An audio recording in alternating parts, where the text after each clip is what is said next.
In Britain, we live on an island, which makes it very hard to attack us. But there have been times when we've been invaded. And the last real invaders were the Normans who came from Normandy. Can you see it? It's just down here. That's right. And that's the invasion we're going to be looking at today. Because here at the Museum of Reading, we've got a large piece of cloth that tells the story of that invasion. It's called the Bayeux Tapestry. The original Bayeux Tapestry is in France, but this is a nearly perfect copy, and it stretches all the way around this room and all the way around the next room, like a huge comic strip in cloth. Who made this one? This one was made about 100 years ago by 35 ladies who all stitched away for a complete year to finish the job. Yes, a big, big job. And the end result is fun to look at, and it tells a very exciting story, but that's not all. You see, the thing about the Bayeux Tapestry is it also tells us an awful lot about everyday life at the time. Follow me, let's go and have a look at it in more detail. Okay, that's right, come this way. Right. This is when the Normans are all having a meal together. Can anyone see what they're drinking out of? Is that a bowl? Isn't it a drinking bowl? That's right, he's using a bowl. Is there anything else? Is that a horn that you can drink from? Well done, he's using a drinking horn. And how are they doing the cooking? Look down there. It looks like they're putting shish kebabs on sticks over a spit. That's right, that's it. Doing the cooking with skewers. Who made the original tapestry? Well, no one's quite sure.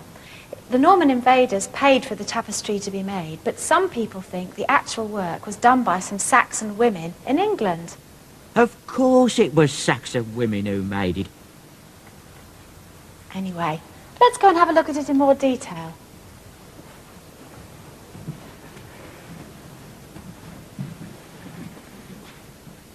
Of course it was Saxon women who made it. I should know, because I was there when they stitched me in. Brought me into this world, they did. Well, in a manner of speaking.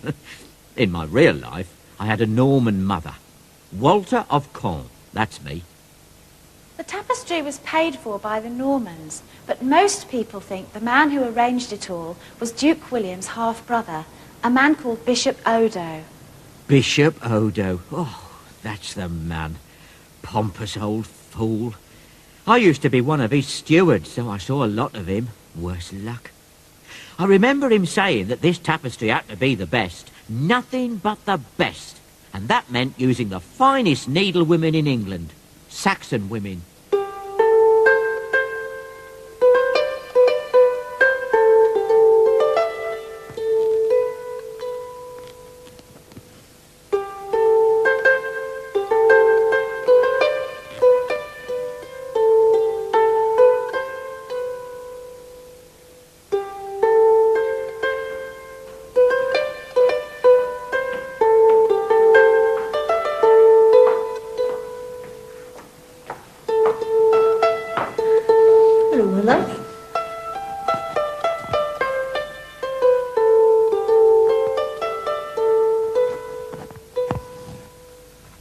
Slow, Granny. More haste, less speed. How long till you're all finished? Well, now, put it like this. This figure will take me a day to do, and when all these sections are put together, there will be 626 people, 505 animals, 37 buildings, and 41 ships, so you can work it out. Or maybe not. See, doing the outlines, that's quite quick work, but filling in the inside with the wool, that's what takes a time. Now, where's my blue wool gone? Blue wool. Oh, I finished it. Go and fetch me some more, would you, my love?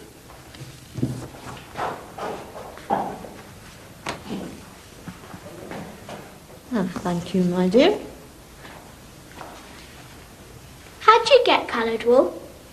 Well, you get hold of some yellow sheep and some blue sheep and some brown sheep. Granny. All right, there's lots of things you can use to make the wool go a different colour. Now, if you boil it up with onion skins, it'll go yellow. If you boil it up with a plant called woad, it'll go blue. And if you get hold of certain sorts of beetles, it'll go brown, and so on.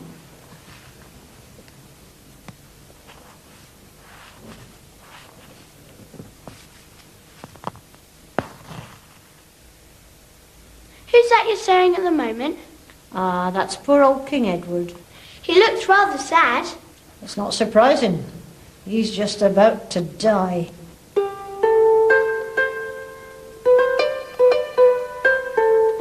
There's King Edward on his deathbed. Can you see him? He's the man with the crown. And shortly afterwards, he dies. And then he's carried off to his burial in Westminster Abbey as the funeral bell tolls.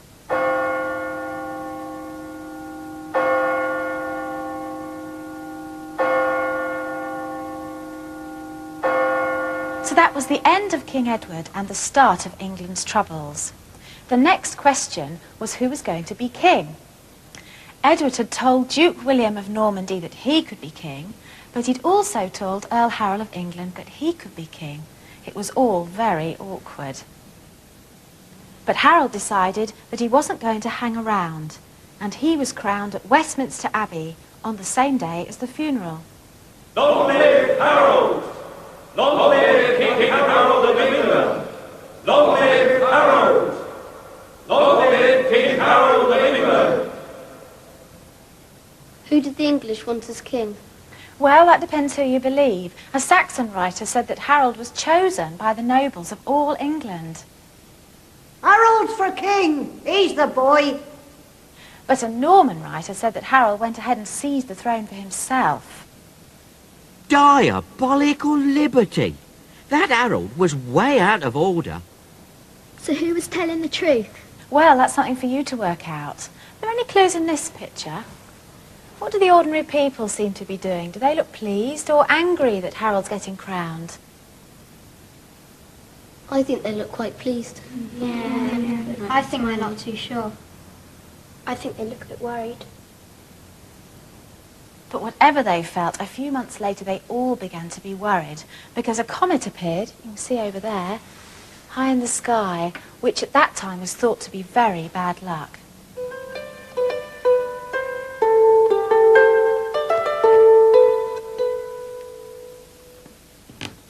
What did you think when Harold was made king? Well, your grandfather, God rest his soul, was all for it. But I had my doubts. I was worried about that comet. And I was even more worried about a certain man across the channel. Yes, one thing's for sure, William was furious. He reckoned he'd been cheated, and he ordered a fleet to be built, an invasion fleet.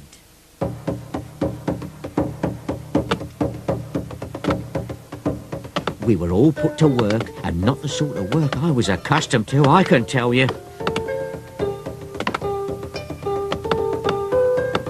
Dear, oh dear, oh dear. I had blisters all over my hands within days, and it took all summer to finish the job.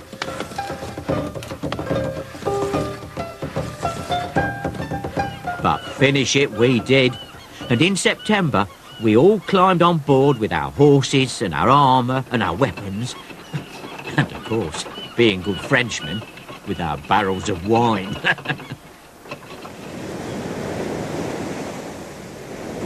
But that crossing, oh, 12 hours of waves, 12 hours of up and down, up and down. Oh. Some of us spent the whole time just puking in the scuppers. Oh, dear. As for me, I just clung onto the mast and prayed. But we got there in the end, and a few weeks later, the two armies came face to face.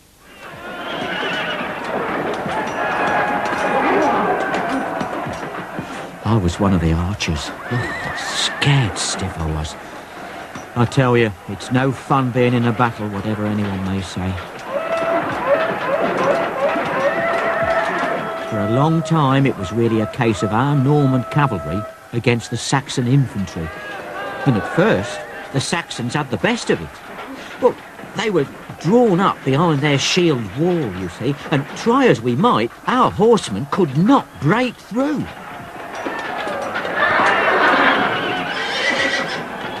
Down they went, one after another.